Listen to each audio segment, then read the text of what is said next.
आणि आता एक महत्त्वाची बातमी आहे दिल्लीतून। नितीश कुमार आणि तेजस्वी यादव एकाच विमानाने दिल्लीकडे रवाना झाल्याचं समजते। नितीश कुमार भाजपला साथ देणार का असा प्रश्न पुन्हा विचारला जातोय, कारण की सातत्याने नितीश कुमार यांनी बदललेल्या त्यांच्या भूमिका दरम्यान तेजस्वी यादवांसह प्रवास, त्यामुळे भाजपवर हा दबाव आणण्याचा तर प्रयत्न नाही ना, असा प्रश्न आता या एकाच विमानातल्या प्रवासानंतर आता उपस्थित होतोय।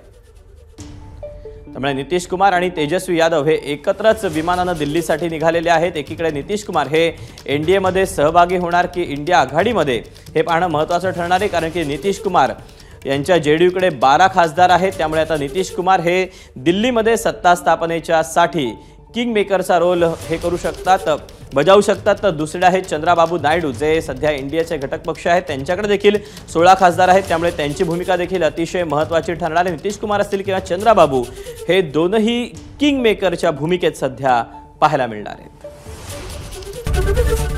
एबीपी माझा, उघडा डोळे बघा नीट।